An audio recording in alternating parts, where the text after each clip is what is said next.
បាទសួស្តីបងប្អូនជួបជាមួយខ្ញុំទីដែរ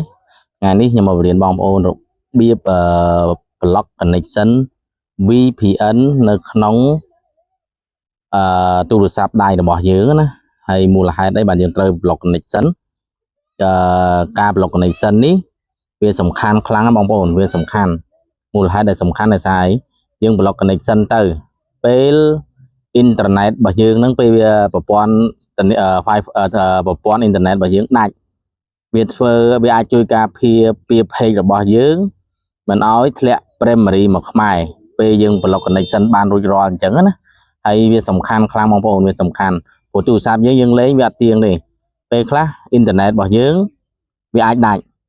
បើយើងមិន block វាទេវាធ្វើឲ្យ page របស់យើងនឹងធ្លាក់ memory មកខ្មែរហើយនឹងបើ page យើងជា page រលុយវានឹង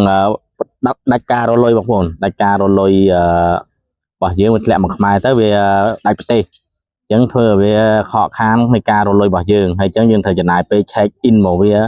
ដើម្បីឲ្យវាត្រឡប់មកវិញបានធម្មតាវិញអញ្ចឹងហើយនេះចំណុចទាំងនេះសំខាន់ណាស់បងប្អូនប៉ុន្តែមុននឹងបងប្អូន block connection បងប្អូនត្រូវតែ download កម្មវិធី VPN ហ្នឹងហើយអញ្ចឹងកុំឲ្យខាតពេលយូរខ្ញុំនឹងបង្ហាញបងប្អូនឡោះតោះមកតាមដានវីដេអូរបស់ខ្ញុំបន្តទៀតបាទតោះអញ្ចឹងយើងកុំឲ្យខាតពេលយូរឡើយយើងចូលមកកម្មវិធី Play Store របស់យើងមកយើងចូលក្នុង Play Store មកបាទបងប្អូន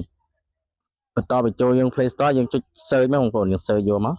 យើង search មកបើបងប្អូនមិនតាន់មាន VPN អញ្ចឹងពេលបងប្អូននេះបងប្អូនត្រូវចូល download អញ្ចឹង VPN របស់ខ្ញុំប្រើ Express VPN បងប្អូនចុចឈ្មោះវាមកនេះវាចេញខាងលើនេះ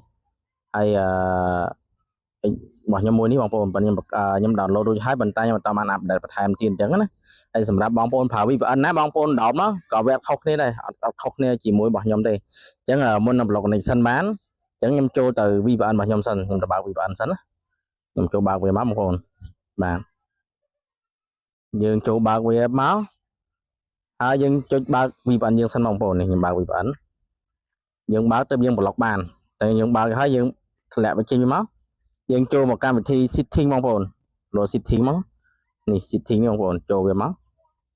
បងប្អូនចូល setting ហើយអញ្ចឹងបងប្អូនរកកន្លែងណាបងប្អូននេះ connection and sharing បងប្អូនចុចកន្លែងហ្នឹងមកបន្ទាប់ពីយើងចុចកន្លែងហ្នឹងហើយអញ្ចឹងបងប្អូនទៅជ្រើសយកពាក្យថា VPN នេះយក VPN ណាយក VPN ហ្នឹងមកឃើញទេ